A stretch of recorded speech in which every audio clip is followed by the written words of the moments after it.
Bimo kesulitan beradaptasi, merasa seperti penipu yang menyamar sebagai orang layak.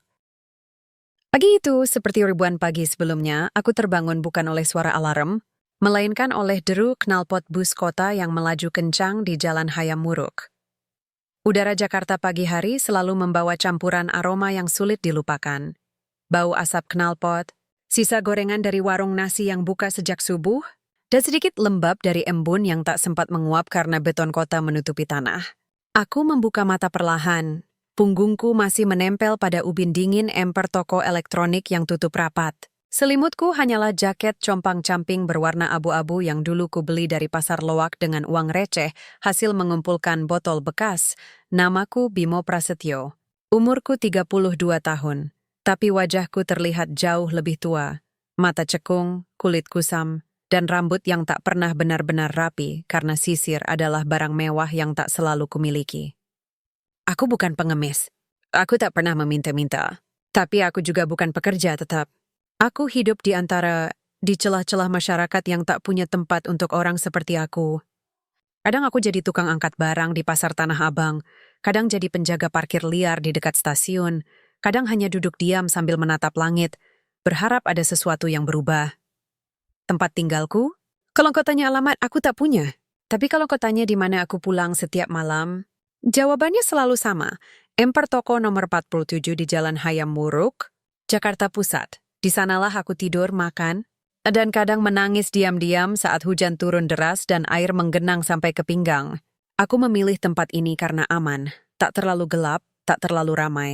Dan pemilik toko, seorang Tionghoa Parubaya bernama Pak Lim, tak pernah mengusirku. Bahkan kadang, kalau stok mie instan di tokonya kedaluarsa, ia diam-diam meletakkannya di depan pintu untukku. Aku bangkit perlahan, menggelengkan kepala untuk mengusir rasa pening.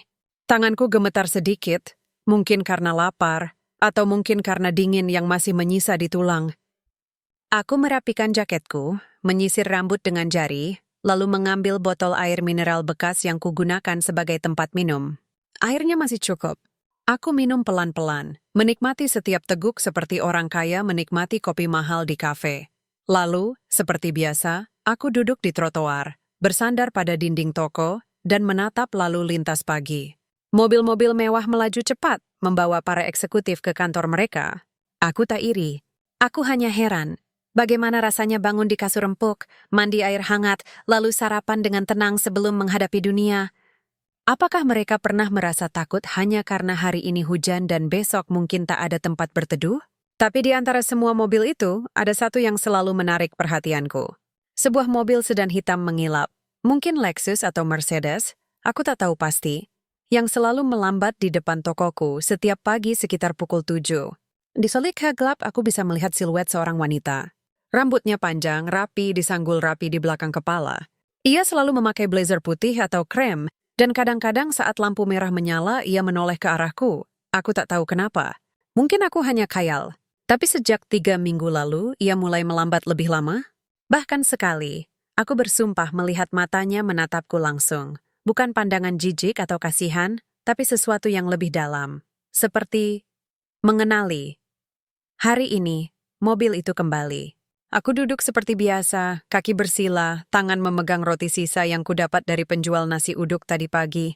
Lampu merah menyala. Mobil itu berhenti tepat di depanku.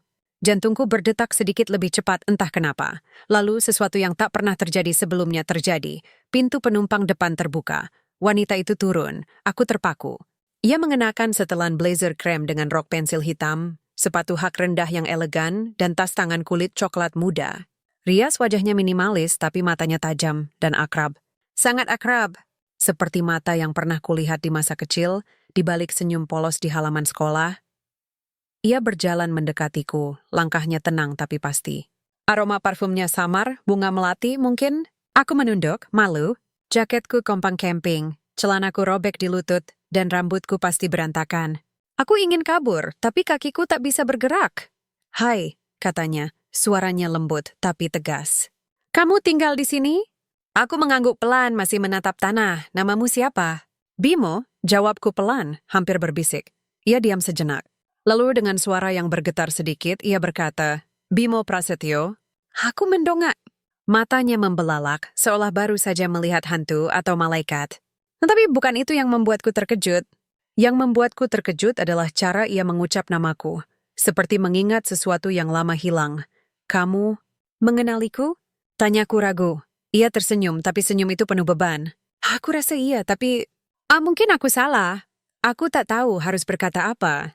Dunia terasa berputar. Seumur hidupku di jalanan, tak pernah ada orang yang mengenalku dengan nama lengkap, apalagi dengan sorot mata yang penuh kenangan. Ia mengeluarkan kartu nama dari tasnya dan memberikannya padaku. Namaku Citra Wijaya. Aku sedang merintis proyek sosial untuk membantu orang-orang seperti kamu. Kalau kamu mau, aku bisa bantu. Tempat tinggal sementara, makanan layak, bahkan pekerjaan. Aku menatap kartu nama itu. Di atasnya tertulis, Citra Wijaya, CEO, Cahaya Nusantara Foundation. Logo organisasinya sederhana, sebuah tangan yang menopang rumah kecil. Aku. Bukan pengemis, kataku pelan. Aku tahu. Jawabnya cepat. Aku tak menawarkan sedekah. Aku menawarkan kesempatan. Aku menatap matanya lagi. Di sana, aku melihat sesuatu yang jarang kulihat di mata orang kaya. Keraguan, harapan, dan penyesalan. Kenapa kamu peduli? Tanyaku akhirnya. Ia menarik napas dalam. Karina, aku merasa seperti pernah meninggalkan seseorang yang penting. Dan mungkin kamu adalah orang itu, aku tak mengerti. Tapi untuk pertama kalinya dalam bertahun-tahun, aku merasa ada sesuatu yang berubah. Bukan di sekitarku, tapi di dalam diriku. Seperti ada benang tak kasat mata yang mulai menarikku kembali ke masa lalu. Aku menggenggam kartu nama itu erat. Kertasnya halus, dingin, dan asing di tanganku yang kasar. Kalau aku bilang ya, apa sih yang harus kulakukan? Tanyaku, ia tersenyum lagi. Kali ini lebih tulus. Cukup percaya. Sekali saja. Aku menatap jalanan di depanku, lalu kembali ke wajahnya. Di kejauhan, lampu lalu lintas berubah hijau. Mobil-mobil mulai bergerak, tapi kami berdua diam, seolah waktu berhenti. Dan di sanalah semuanya dimulai, bukan dengan gemuruh atau ledakan, tapi dengan tatapan mata yang tak asing, dan satu kesempatan yang mungkin terlalu indah untuk dipercaya. Aku belum tahu apakah ini awal dari kebangkitan atau jebakan lain dari dunia yang selalu kejam padaku. Tapi untuk pertama kalinya, aku ingin mencoba percaya. Aku tak pernah menyangka akan benar-benar menghubungi nomor di kartu nama itu. Tapi 3 hari setelah pertemuan di emper toko, hujan turun begitu deras hingga air menggenang setinggi lutut. Aku basah kuyup, kedinginan, dan untuk pertama kalinya dalam hidupku, merasa benar-benar tak punya tempat. Saat itulah aku mengingat suara Citra, cukup percaya. Sekali saja. Dengan tangan gemetar dan ponsel pinjaman dari tukang parkir, yang masih berdebu dan baterainya hampir habis, aku menekan nomor itu. Ia menjawab di dering kedua. Bimo? Suaranya langsung mengenali. Aku hanya mengangguk, lalu menyadari ia tak bisa melihatku. Iya, jawabku pelan. Aku mau coba. Esok paginya, sebuah mobil van putih sederhana, bukan sedan mewah, menjemputku di depan toko Pak Lim. Sopirnya pria parubaya bernama Mas Dedi, yang menyapaku dengan ramah dan tanpa rasa curiga. Citra sudah menyiapkan semuanya, katanya sambil membukakan pintu belakang. Kamar kecil tapi bersih. Ada kamar mandi dalam, listrik, dan nanti ada makan siang. Aku naik dengan perasaan campur aduk, lega, takut, malu, dan sedikit harap. Sepanjang perjalanan, aku menatap keluar jendela, melihat Jakarta dari sisi yang berbeda. Buas dari trotoar yang kotor, tapi dari dalam kendaraan yang ber-AC, dengan jok empuk dan jalan yang mulus. Rasanya seperti mimpi yang salah. Tempat yang disediakan Citra ternyata bukan apartemen mewah, melainkan kos-kosan sederhana di kawasan Tebet, 2 lantai, dinding putih, lantai keramik, dan jendela kecil yang menghadap ke gang sempit. Kamar kecil itu berisi kasur single, lemari kayu, meja belajar, dan lampu gantung yang menyala terang. Di sudut ada dispenser air dan kulkas mini. Aku berdiri di tengah ruangan, tak berani menyentuh apa-apa. Semua terlalu bersih, terlalu rapi, terlalu milik orang lain. Ini untukmu selama 3 bulan, kata Citra yang tiba-tiba muncul di ambang pintu. Ia memakai kaos polos dan celana jeans, jauh lebih santai dari pertemuan pertama kami. Kalau kamu cocok, kita lanjutkan. Kalau tidak, kamu bebas pergi kapan saja. Aku menatapnya lalu menunduk. Kenapa kamu lakukan ini? Ia bersandar di kusen pintu, ekspresinya tenang. Karena aku percaya setiap orang layak punya kesempatan kedua. Termasuk kamu. Aku tak tahu harus berkata apa. Jadi aku hanya mengangguk. Hari-hari pertama terasa seperti berjalan di atas kaca. Aku takut salah. Takut kotor? Takut terlalu banyak bicara? Setiap kali mandi, aku memastikan lantai kering sebelum keluar. Setiap kali makan, aku cuci piring sendiri. Meski Citra bilang ada pembantu yang datang 2 kali seminggu. Aku bahkan takut menyalakan AC, takut tagihan listrik membengkak. Tapi yang paling sulit adalah menghadapi orang-orang di kantor Cahaya Nusantara Foundation. Pada hari kelima, Citra mengajakku ke kantornya. Sebuah gedung kantor kecil di kawasan Kuningan. Di sana, aku bertemu tim Rumah Pulih, proyek sosial yang sedang mereka rintis, tempat rehabilitasi dan pelatihan kerja untuk tunawisma. Ada Rini, mantan penghuni jalanan yang kini jadi koordinator lapangan, Pak Rusdi, pensiunan guru yang jadi penasihat moral, dan Sandika, desainer muda yang membuat logo dan materi kampanye. Mereka menyambutku hangat. Tapi aku merasa seperti alien. Mereka bicara tentang impact assessment, stakeholder engagement, dan sustainability model. Aku hanya mengerti kata kerja dan makan. Bimo akan bantu di bagian logistik, kata Citra saat memperkenalkanku. Dia jujur, disiplin, dan tahu betul bagaimana rasanya hidup di jalanan. Itu nilai yang tak bisa diajarkan di kampus. Aku menunduk malu, tapi juga sedikit bangga. Namun, di balik penerimaan itu, aku merasa seperti penipu. Aku bukan orang baik yang jatuh miskin. Aku bukan korban keadaan yang tragis. Aku hanya gagal. Gagal menyelesaikan kuliah karena uang habis. Gagal mempertahankan pekerjaan karena tak punya KTP tetap. Gagal menjaga harga diri sampai akhirnya tidur di emper toko. Dan sekarang aku berdiri di sini, memakai baju pinjaman, sepatu bekas yang masih wangi, dan berpura-pura layak jadi bagian dari dunia ini. Suatu malam, aku duduk di lantai kamar, memegang dompet kulit lusuh yang selalu kubawa, berisi foto lama ayahku dan surat keterangan lahir yang sudah sobek. Di luar suara motor dan musik dangdut dari warung sebelah mengisi keheningan. Aku bertanya pada diriku sendiri, siapa aku sebenarnya? Lalu, sesuatu terjadi. Saat membersihkan tas ransel yang diberikan Citra, berisi buku catatan, pulpen, dan handuk kecil, aku menemukan sebuah foto kecil yang terjepit di saku dalam. Foto itu memperlihatkan 2 anak SD, laki-laki dan perempuan, berdiri di depan gerbang sekolah dengan seragam putih merah. Latar belakangnya jelas, SD Negeri 07 Jakarta Selatan. Aku mengenal sekolah itu. Aku pernah sekolah di sana. Dan wajah anak perempuan itu, aku menatapnya lama. Rambut dikepang 2, senyum lebar, mata tajam tapi hangat. Aku mengenal mata itu. Aku sudah pernah melihatnya, bukan di mimpi, tapi di masa lalu yang kabur. Tiba-tiba, kilatan memori muncul. 2 anak duduk di bawah pohon mangga, berbagi nasi bungkus. Anak laki-laki memberikan telur dadar terakhir pada anak perempuan. "Kamu lebih butuh, Citra. Kamu kan besok ulangan," katanya. Citra. Nama itu terasa akrab di lidahku, seperti lagu lama yang lupa liriknya. Aku menatap foto itu, lalu menatap cermin di dinding.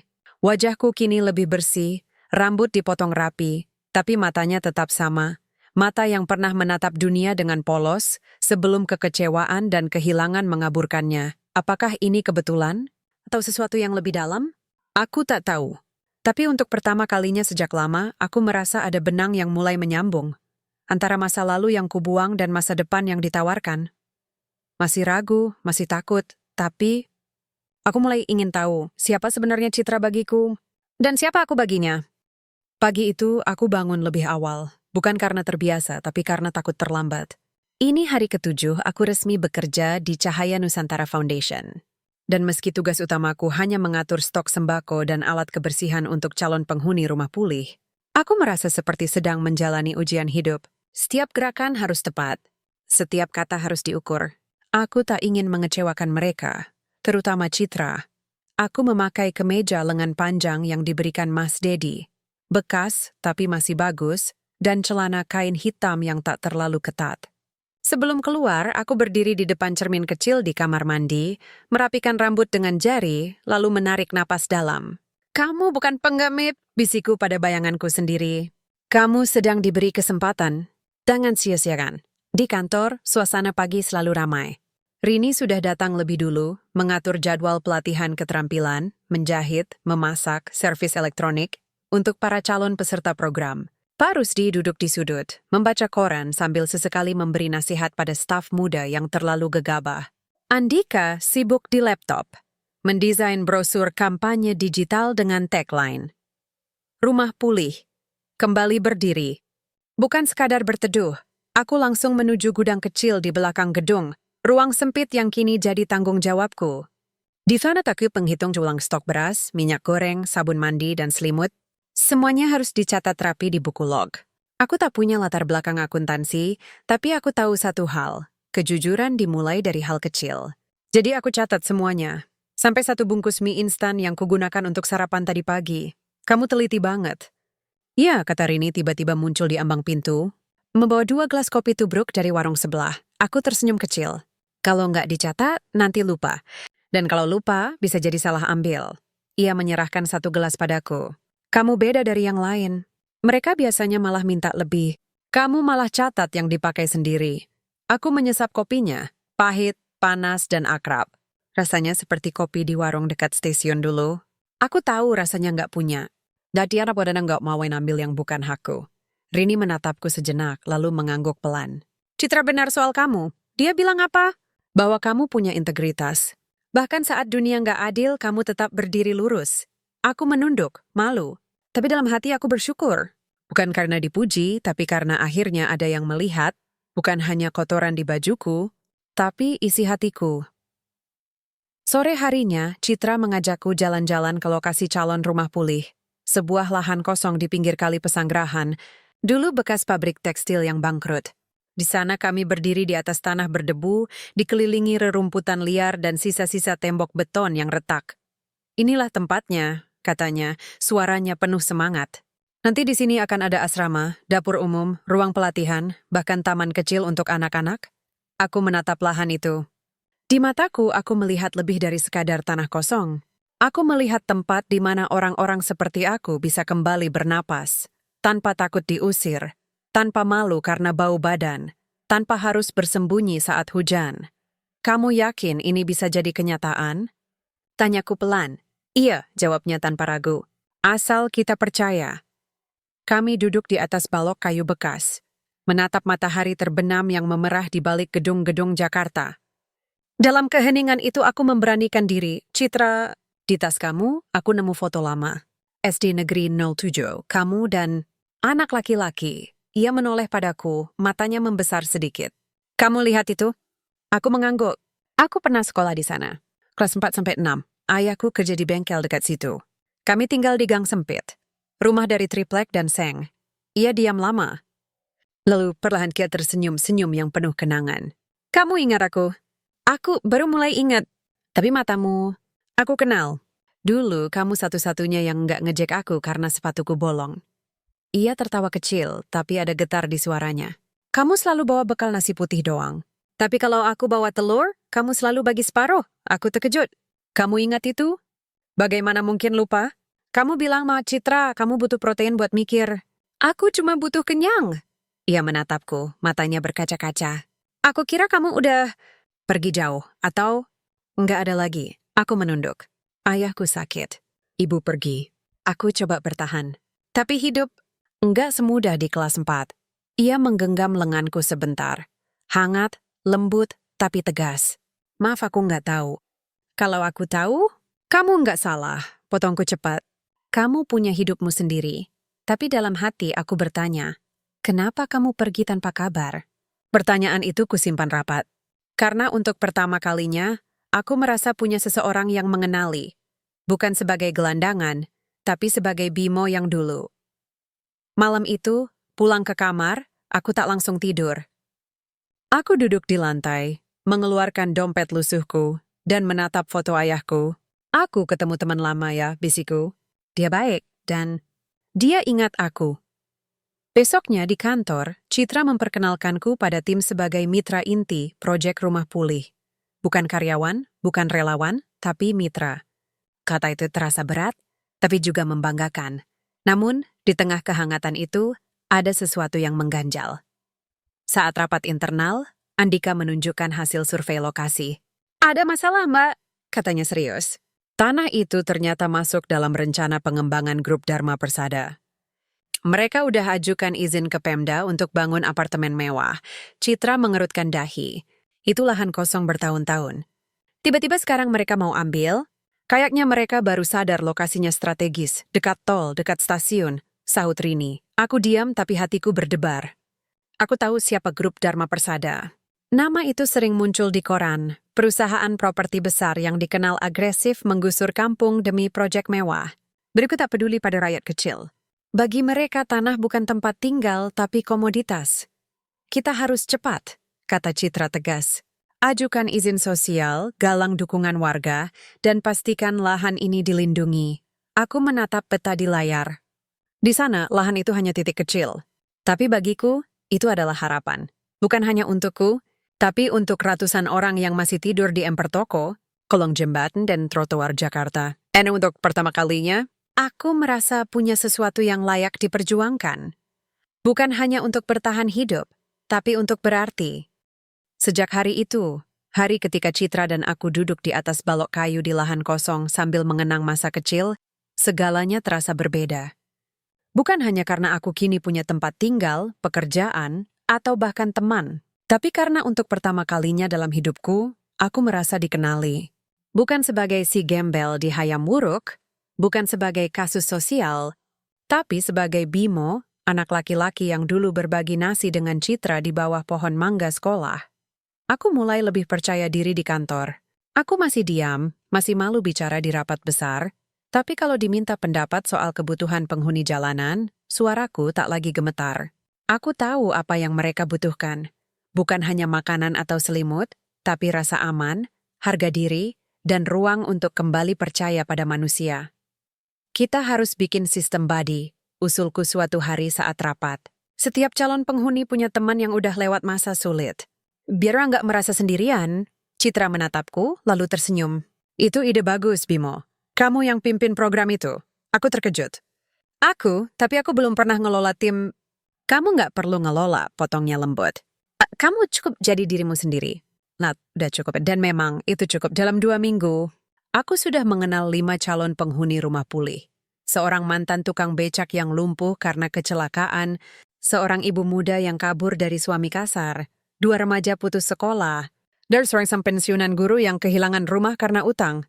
Mereka semua ragu pada awalnya, sama sepertiku. Tapi ketika mereka tahu aku juga pernah tidur di emper toko, mata mereka berubah. Dari curiga menjadi percaya. Kamu beneran dari jalan? Tanya si ibu muda, Risma, suatu sore, aku mengangguk. Masih ingat bau asap knalpot campur gorengan pagi-pagi? Itu aroma rumahku dulu. Ia tertawa kecil, lalu menangis. Aku kira cuma aku yang merasa kayak sampah. Kita bukan sampah, kataku pelan. Kita cuma tersesat sebentar, tapi di balik kemajuan ini, bayangan masa lalu terus menghantuiku, bukan hanya kenangan indah, tapi juga luka yang belum sembuh. Suatu malam, setelah rapat panjang soal izin lahan, aku duduk di balkon kecil kamar kosanku. Jakarta malam itu gelap, tapi penuh cahaya, lampu gedung, kendaraan, reklam. Aku menatap langit mencari bintang, tapi tak ada yang terlihat. Polusi menutupi semuanya, aku mengeluarkan dompetku lagi. Foto ayahku memudar, tapi senyumnya masih jelas. Haus meninggal di kolong jembatan, sendirian, karena tak punya uang untuk berobat. Aku tak sempat menguburkannya dengan layak. Bahkan tak sempat bilang selamat tinggal. Dan di sanalah pertanyaan itu kembali. Kenapa Citra pergi tanpa kabar? Aku tahu ia bilang keluarganya pindah mendadak. Tapi kenapa tak ada surat? Kenapa tak ada usaha mencariku? Kami bukan sekadar teman sekelas, kami sahabat. Ia tahu ayahku sakit. Ia tahu aku hidup pas-pasan. Tapi ia pergi. Tak pernah kembali. Aku menutup mata, berusaha mengubur rasa sakit itu. Tapi semakin aku mencoba, semakin dalam ia menggali. Esok harinya, suasana di kantor tegang. Surat resmi dari grup Dharma Persada tiba.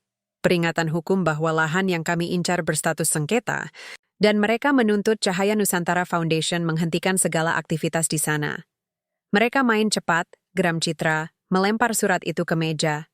Padahal izin sosial kita belum diajukan ke Pemda. Mereka punya koneksi, saut Pak Rusdi tenang.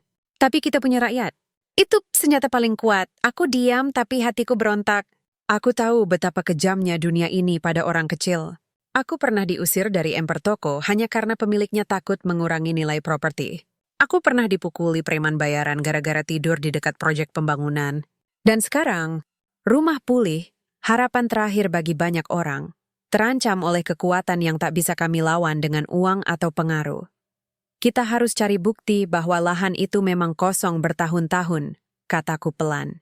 Kalau bisa, dapatkan saksi dari warga sekitar. Citra menatapku, lalu mengangguk.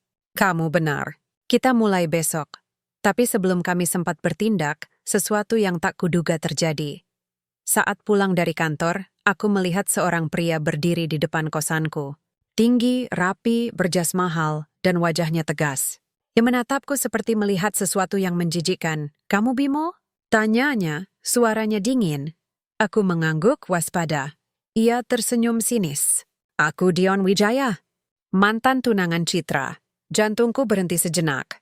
Aku tahu siapa kamu, lanjutnya, melangkah mendekat. Dan aku tahu kenapa Citra tiba-tiba peduli padamu. Aku diam, tapi tubuhku menegang. Kamu pikir ini soal kebaikan?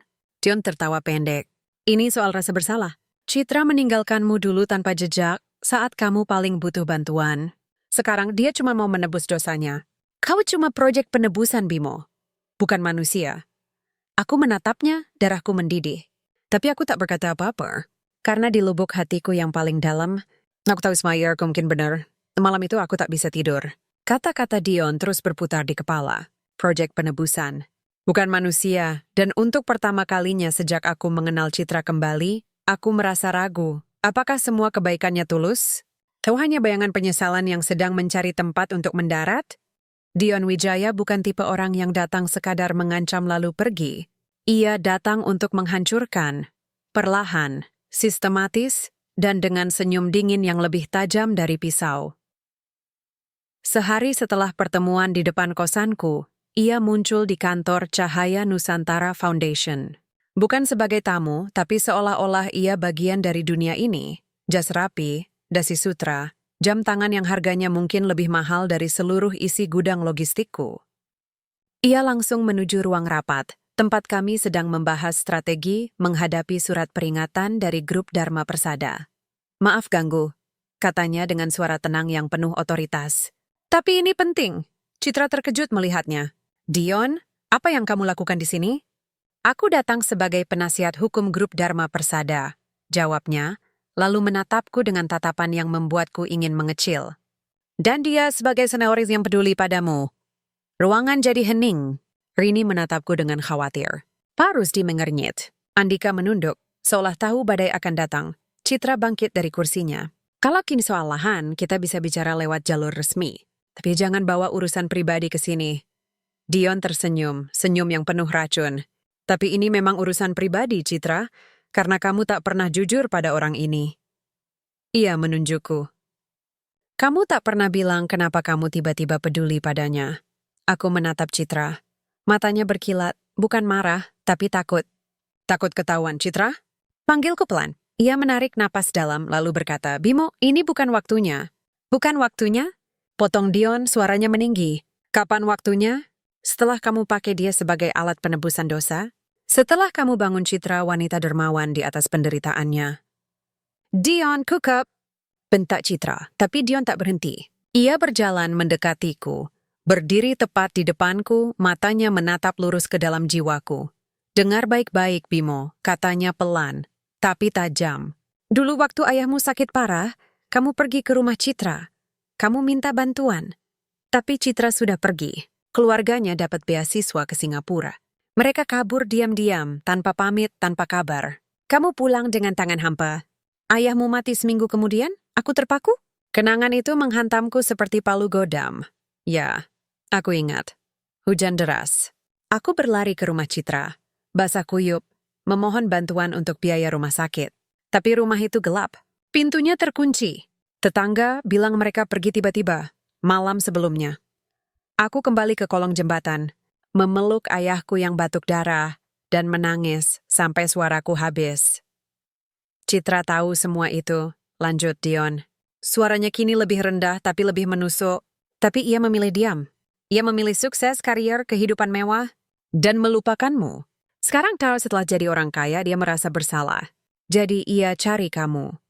Bukan karena cinta, bukan karena persahabatan, tapi karena butuh proyek amal yang personal. Kamu adalah obat penenang nuraninya. Aku menatap Citra. Wajahnya pucat. Matanya berkaca-kaca. Ia tak membantah. Dan di sanalah kepercayaanku runtuh. Bukan karena Dion jahat, tapi karena kata-katanya terlalu masuk akal. Benarkah itu? Tanyaku, suaraku serak. Citra membuka mulut tapi tak keluar suara. Lalu pelan ia mengangguk. Aku memang pergi tanpa pamit. Keluargaku dalam kekacauan. Ayahku dipenjara karena korupsi kecil, ibuku stres dan beasiswa itu satu-satunya jalan keluar. Kami pergi diam-diam, dan aku tak sempat cari kamu. Tapi kamu ingat potongku. Kamu ingat aku. Tapi kamu biarkan aku tenggelam. Iya, bisiknya. Dan itu penyesalan terbesarku. Aku menatapnya lama. Di matanya aku melihat penyesalan yang nyata. Tapi juga kenyamanan.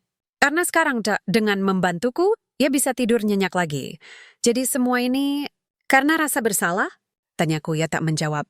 Tapi diamnya adalah jawaban. Dion tersenyum puas. Sekarang kamu tahu.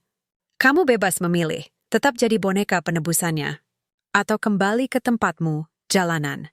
Ia berbalik dan pergi, meninggalkan kami dalam keheningan yang mencekik. Aku tak marah. Aku tak menangis. Aku hanya merasa hampa. Sepanjang hari itu, aku bekerja seperti robot. Menghitung stok, mencatat pengeluaran, menyapa calon penghuni, tapi hatiku kosong. Setiap senyum Citra terasa palsu. Setiap kata baiknya terasa seperti upaya menebus dosa. Malam itu, aku kembali ke kosanku. Tapi aku tak masuk. Aku duduk di trotoar depan, menatap jalan yang dulu jadi rumahku. Jakarta malam itu ramai, tapi aku merasa sendirian. Aku mengeluarkan dompetku. Foto ayahku, foto lama di SD, kartu nama Citra. Semuanya terasa seperti sandiwara. Aku bukan diselamatkan. Aku hanya ditemukan kembali oleh rasa bersalah seseorang. Dan untuk pertama kalinya sejak lama, aku merasa lebih terhina di dunia ini daripada di jalanan. Di jalanan, aku tahu siapa diriku. Di sini, aku hanya bayangan masa lalu yang dipakai untuk membersihkan dosa orang lain. Aku menatap langit Jakarta yang gelap. Lalu, perlahan, aku berdiri. Aku tak tahu kemana aku akan pergi. Tapi aku tahu satu hal. Aku tak bisa tinggal di sini, di dunia yang dibangun di atas kebohongan. Sekalipun kebohongan itu disulam dengan niat baik. Aku tinggalkan kunci kamar di meja penjaga kos. Dan tanpa pamit, aku kembali ke jalan. Aku kembali ke emper toko nomor 47 seperti orang yang pulang setelah lama merantau. Bukan dengan kemenangan, tapi dengan luka yang terbuka. Jaketku masih rapi, celanaku masih bersih, tapi jiwaku kembali compang-camping. Aku duduk di tempat yang dulu jadi ranjangku, memeluk lutut menatap lampu jalan yang redup. Jakarta malam itu berisik seperti biasa, tapi kali ini suaranya terasa seperti ejekan. Kamu pikir bisa jadi orang lain? Kamu tetap Bimo, si gembel yang tak layak dipercaya, bahkan oleh sahabat masa kecilmu sendiri. Aku menutup mata, berharap ini mimpi. Tapi dinginnya ubin, bau asap knalpot, dan rasa lapar di perut mengingatkanku. Ini nyata, dan kenyataannya pahit. Sejak aku pergi dari kosan, aku tak makan, tak minum, tak bicara pada siapapun. Aku hanya duduk, diam, membiarkan hujan gerimis membasahi wajahku. Di kepala, kenangan terus berputar. Citra tersenyum di bawah pohon mangga. Citra menatapku dengan mata penuh harap di lahan kosong. Citra menggenggam tanganku dan berkata, "Kamu punya integritas." Tapi sekarang aku tahu, semua itu dibangun di atas fondasi yang retak, rasa bersalah. Bukan cinta, bukan persahabatan, bukan kepercayaan tulus, hanya penyesalan yang ingin ditebus. Dan aku hanya alatnya. Pagi itu Pak Lim membuka tokonya seperti biasa. Ia melihatku, terdiam sejenak, lalu menghela napas. Tanpa kata, ia meletakkan sebungkus nasi uduk dan segelas teh panas di depanku. "Kamu balik lagi, Nak?" tanyanya pelan. Aku mengangguk, tak berani menatap matanya. Kenapa? Aku menelan ludah. Karena aku bukan siapa-siapa di sana. Pak Lim duduk di bangku kecil di depan tokonya, menatap lalu lintas.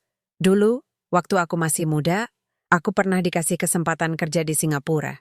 Bosku bilang, "Kamu hebat, Lim. Aku percaya sama kamu." Tapi belakangan aku tahu, dia cuma butuh orang murah yang bisa dipakai terus. Begitu aku sakit, dia buang aku. Aku menatapnya. Tapi tahukah kamu? Lanjutnya, suaranya tenang. Kesempatan itu tetap nyata, pekerjaan itu tetap aku jalani, dan dari sana aku belajar. Bahkan niat buruk orang bisa jadi jalan baik buat kita, kalau kita tetap jujur sama diri sendiri. Aku diam. Kata-katanya menyentuh sesuatu di dalam diriku, tapi luka masih terlalu segar. Hari-hari berikutnya, aku hidup seperti bayangan. Aku kembali mengais botol bekas, tidur di kolong jembatan dekat stasiun, dan menghindari semua tempat yang mengingatkanku pada Cahaya Nusantara Foundation. Aku bahkan takut lewat di depan kantor mereka. Tapi Jakarta kecil, dan takdir suka bermain. Suatu sore, saat aku duduk di pinggir kali Pesanggerahan, tempat calon rumah pulih, aku melihat Citra. Ia berdiri sendirian di tengah lahan kosong, memegang map biru, matanya menatap tanah dengan ekspresi hampa. Rambutnya tak disanggul rapi seperti biasa, tapi tergerai, berantakan oleh angin. Ia terlihat lelah. Sendirian, aku ingin kabur. Tapi kakiku tak bergerak. Lalu tiba-tiba sekelompok preman muncul dari balik semak. Mereka berpakaian hitam, bertato, dan membawa kayu. "Kamu yang bikin ribut soal lahan ini?" Tanya salah satu dari mereka, suaranya kasar. Citra menoleh, kaget. "Siapa kalian?" "Kami dari grup Dharma Persada. Bos kami bilang, kalau kamu nggak berhenti, kamu akan menyesal." Aku menahan napas. Ini bukan ancaman biasa. Ini teror. Citra berdiri tegak. "Aku nggak takut. Ini tanah untuk rakyat kecil, bukan untuk apartemen mewah kalian." Salah satu preman melangkah maju, mengangkat kayu. "Kami kasih pelajaran ya." Tanpa berpikir aku berlari. "Berhenti!" Teriakku, suaraku serak tapi tegas. Mereka menoleh, melihatku, kotor, kurus, tapi berdiri tegak di tengah jalan. "Siapa lu?" Tanya preman itu, tertawa sinis. "Aku yang tinggal di sini," jawabku. "Dan kalau kalian ganggu dia, kalian ganggu kami semua." Mereka tertawa, tapi aku tak mundur. Aku tahu aku bisa kalah, tapi aku tak bisa diam melihat kejahatan menang. Untungnya, suara sirin polisi tiba. Mungkin warga sekitar melapor. Para preman kabur, meninggalkan Citra yang gemetar. Ia menatapku, matanya penuh air. "Bimo?" Aku tak menjawab. Aku hanya berbalik dan pergi. Tapi malam itu, aku tak bisa tidur. Aku terus memikirkan wajahnya. Takut, lelah, tapi masih teguh. Apakah itu hanya akting? Ataukah ia benar-benar peduli, meski awalnya didorong rasa bersalah? Pertanyaan itu menghantuiku. Esok harinya, surat kabar lokal memuat berita kecil. Aktivis sosial diancam di lokasi proyek rumah pulih. Foto Citra terpampang, dan di sudut kecil, ada bayangan tubuhku yang kabur. Sore itu, Rini datang mencariku. Ia menemukanku di emper toko. "Kamu selamat?" tanyanya. Aku mengangguk. "Citra hancur, Bimo. Dia cari kamu kemana-mana. Dia bilang, dia rela kehilangan semuanya asal kamu kembali." "Kenapa?" tanyaku datar. "Apa dia butuh aku untuk proyeknya?" Rini menggeleng. "Bukan. Dia butuh kamu. Karena kamu satu-satunya yang pernah melihat dia apa adanya. Bukan sebagai CEO. Bukan sebagai wanita sukses. Tapi sebagai Citra yang dulu takut ulangan matematika dan suka bagi nasi." Aku menunduk. Dia salah, Bimo. Tapi dia juga manusia. Dan dia menyesal, bukan karena dosanya, tapi karena hampir kehilangan kamu lagi. Aku diam lama. Lalu, pelan, aku berkata, "Aku butuh waktu." Rini mengangguk. "Ambil waktu. Tapi jangan biarkan luka lama mengubur kesempatan baru." Malam itu, hujan turun deras. Aku duduk di emper toko, memegang foto lama kami berdua, yang kucuri dari tas Citra dulu dan tak pernah kukembalikan. Di balik foto itu, ada tulisan tangan kecil yang dulu tak kubaca. "Untuk Bimo, sahabat terbaikku. Oh, jangan lupa kamu selalu punya rumah di hatiku." Citra, kelas 6 SD air. Mataku jatuh, bercampur hujan. Mungkin rasa bersalahnya nyata. Tapi mungkin juga, cinta dan persahabatan itu tetap ada, terkubur, tapi tak mati. Dan untuk pertama kalinya sejak aku pergi, aku bertanya pada diriku sendiri, apakah aku juga salah? Apakah aku terlalu cepat menghakimi dan kehilangan kesempatan untuk membangun sesuatu yang lebih besar dari luka masa lalu?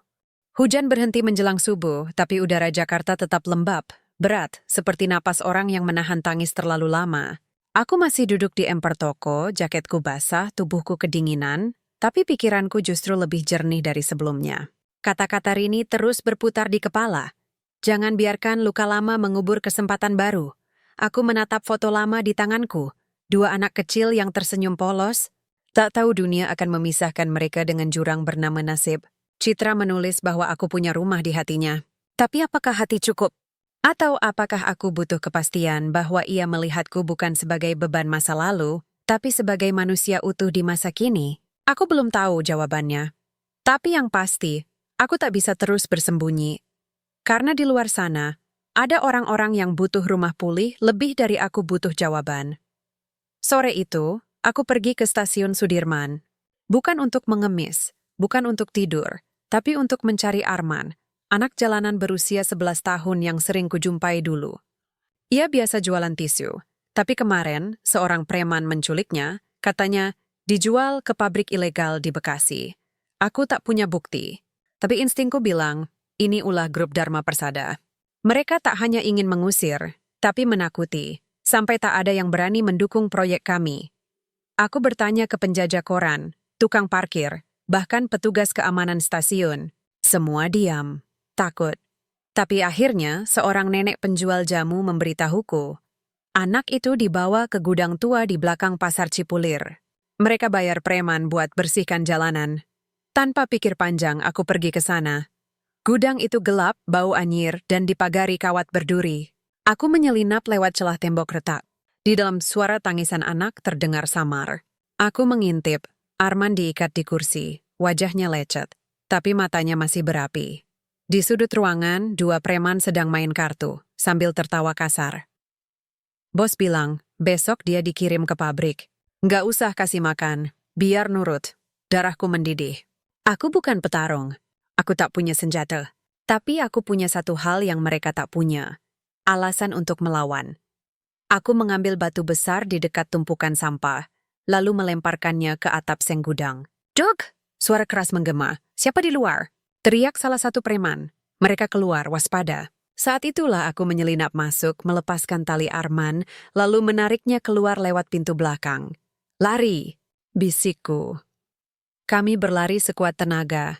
Melewati gang sempit, melompati selokan, sampai akhirnya sampai di jalan raya.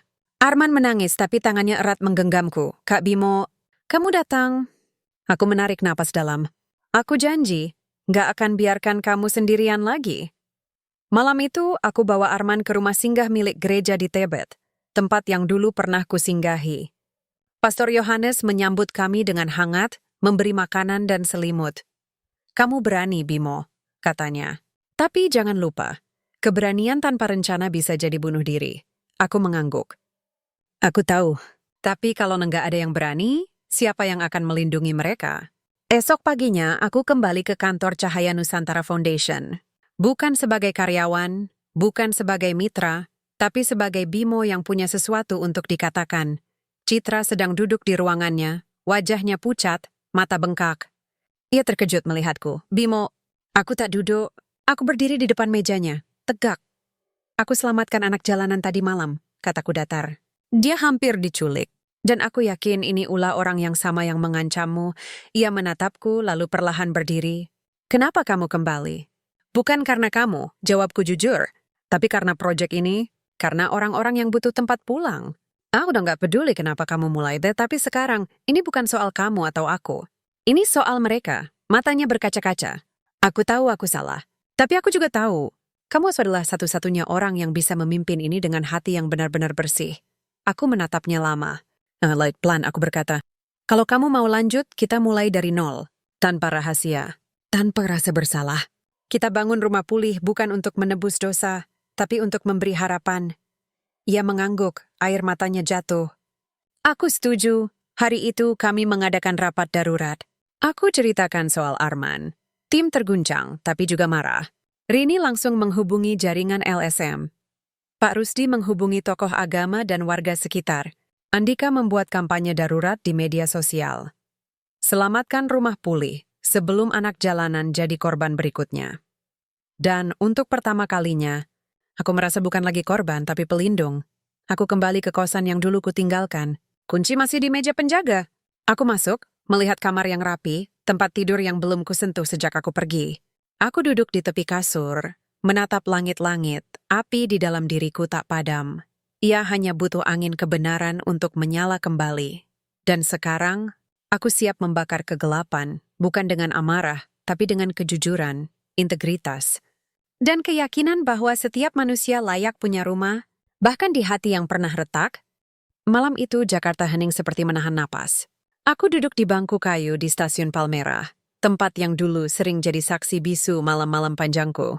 Di tangan secangkir kopi tubruk hangat dari warung pinggir rel. Di hati, keputusan yang berat tapi jelas. Sejak kembali ke Cahaya Nusantara Foundation, aku dan Citra bekerja berdampingan, tapi jarak emosional masih ada.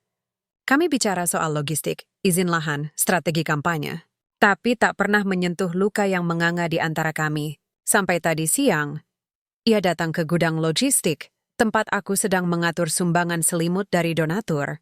Matanya lelah tapi tegas. Kita harus bicara, katanya. Aku mengangguk. Aku tahu ini akan datang. Kami pergi ke taman kecil di dekat kantor. Tempat yang dulu jadi lokasi pertemuan pertama kami setelah reuni. Di bawah pohon flamboyan yang daunnya mulai rontok, ia duduk, lalu menarik napas dalam. Aku minta maaf, katanya pelan. Suaranya bergetar.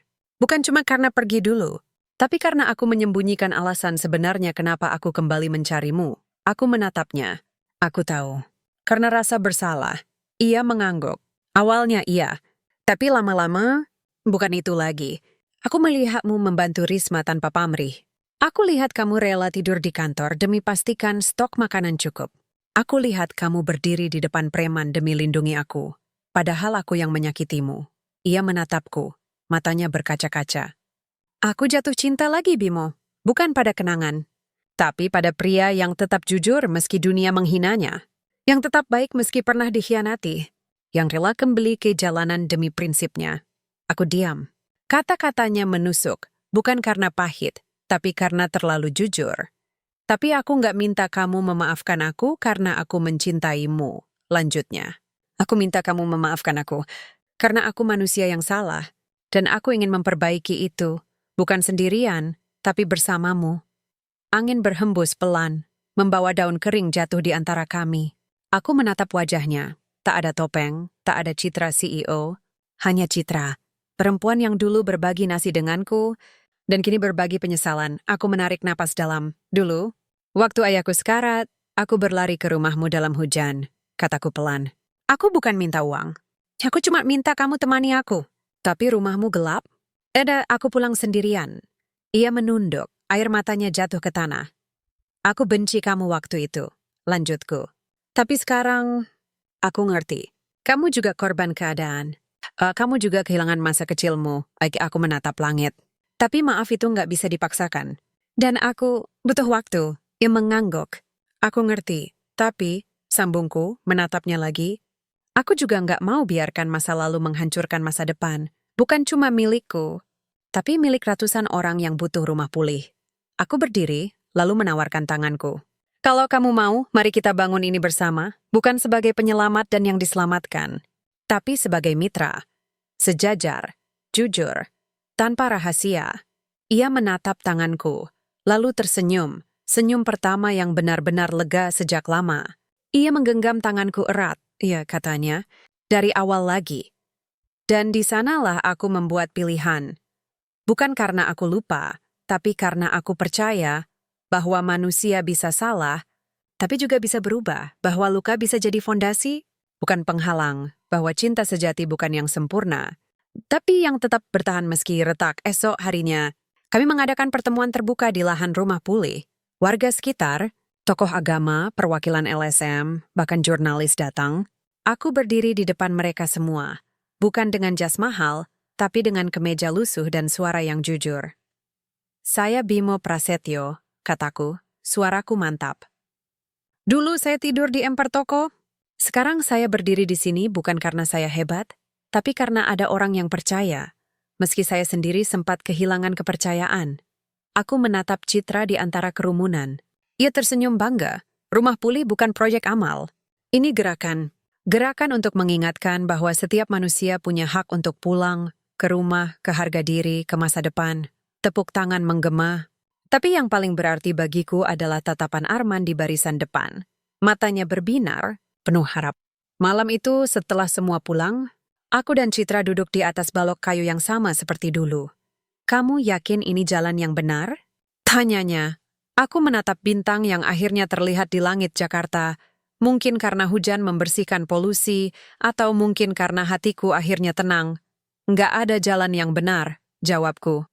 Tapi ini jalan yang kita pilih. Dengan mata terbuka, hati jujur, dan tangan yang saling menggenggam.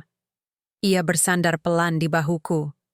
Dan untuk pertama kalinya, aku tak merasa asing, aku merasa pulang. Setelah malam itu, malam ketika aku dan Citra duduk di bawah langit Jakarta yang akhirnya menampakkan bintang, segalanya berubah. Bukan karena masalah hilang, tapi karena kami tak lagi menghadapinya sendirian. Kami kini punya satu tujuan yang sama. Memastikan rumah pulih bukan sekadar mimpi, tapi kenyataan yang bisa dirasakan oleh mereka yang selama ini hanya punya trotoar sebagai tempat tidur. Tapi grup Dharma Persada tak tinggal diam. 2 hari setelah pertemuan terbuka, surat resmi dari pemerintah kota tiba. Izin penggunaan lahan untuk rumah pulih ditangguhkan karena status kepemilikan yang tidak jelas. Di balik bahasa birokratis itu, kami tahu siapa dalangnya. Dion tak hanya mengancam, ia menggunakan koneksi hukum dan politiknya untuk mengubur kami hidup-hidup.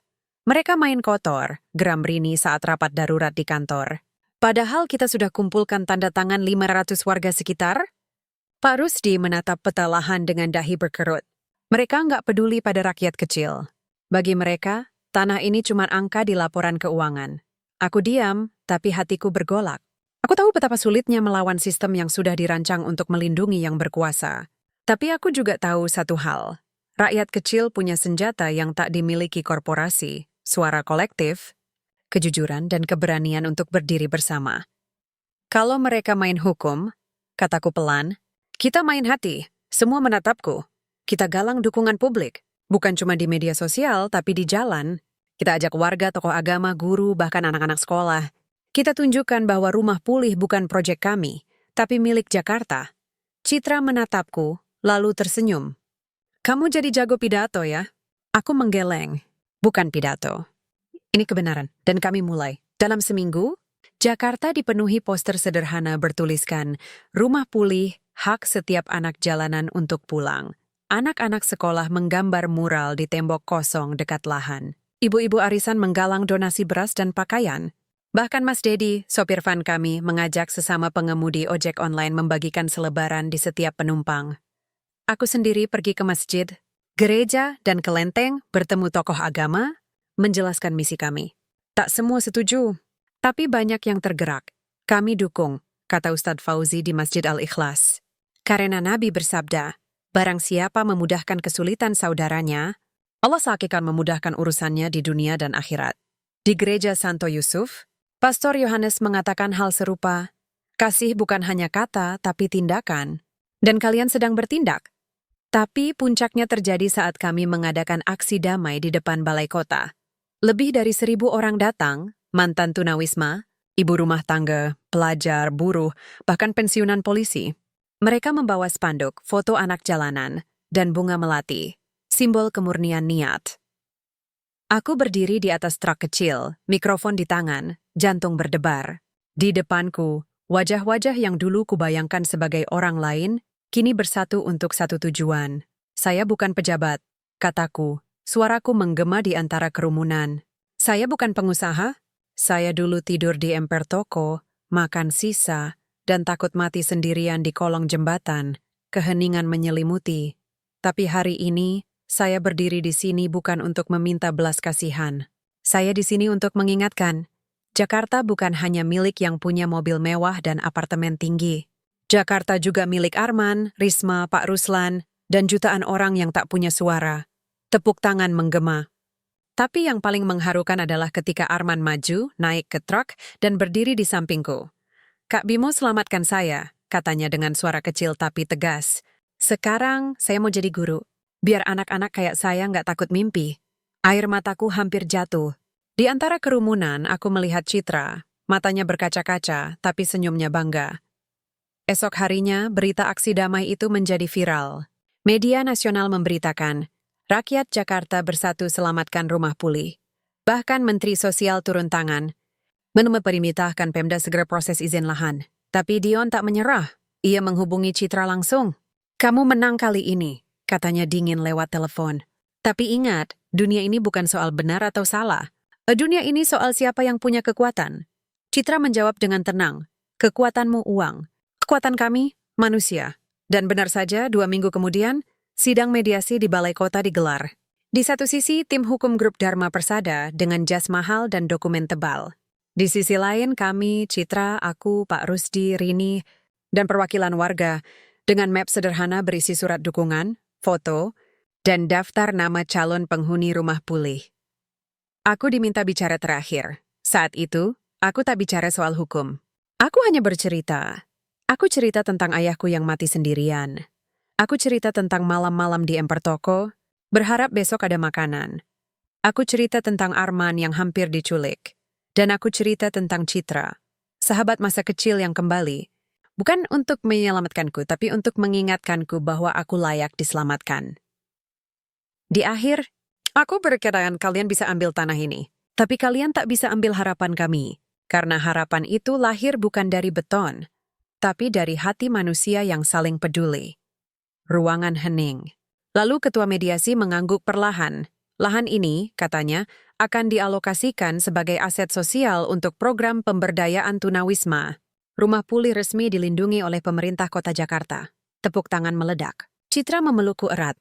Aku menutup mata, merasakan sesuatu yang lama hilang. Keadilan. Bukan karena kami menang, tapi karena kami membuktikan bahwa di tengah kota yang kejam, masih ada tempat untuk kejujuran, keberanian, dan cinta yang tulus. Dan malam itu, untuk pertama kalinya dalam hidupku, aku tidur dengan damai. Bukan karena aku punya atap, tapi karena aku tahu, aku tak sendiri. 6 bulan telah berlalu sejak hari kemenangan itu, hari ketika lahan kosong di pinggir kali Pesanggerahan resmi menjadi milik rumah pulih. Kini, tempat itu tak lagi sunyi. Di sana berdiri bangunan sederhana tapi kokoh. Asrama berdinding putih dengan jendela lebar, dapur umum yang selalu mengepulkan aroma nasi dan sayur asem, ruang pelatihan dengan mesin jahit dan kompor pelatihan, serta taman kecil di tengahnya, tempat anak-anak bermain dan orang dewasa duduk sambil bercerita. Aku berdiri di teras utama, memandang matahari pagi menyinari atap genteng yang masih baru. Di tangan secangkir kopi hitam, tanpa gula seperti dulu. Tapi kini, aku minum di kursi kayu yang nyaman, bukan di trotoar yang dingin. Namaku masih Bimo Prasetyo. Usiaku kini 33 tahun. Tapi hidupku tak lagi diukur dari seberapa banyak botol bekas yang kukumpulkan, melainkan dari berapa banyak senyum yang bisa kubuat muncul di wajah orang yang dulu merasa tak berharga. Aku kini koordinator program pemberdayaan rumah pulih. Bukan karena gelar, tapi karena pengalaman. Aku tahu rasanya kehilangan segalanya. Jadi aku tahu cara membantu orang menemukan kembali diri mereka. Setiap pagi, aku mengajar anak-anak jalanan membaca dan menulis di teras. Mereka memanggilku Kak Bimo, dan di mata mereka, aku melihat harapan yang dulu pernah ku kehilangan.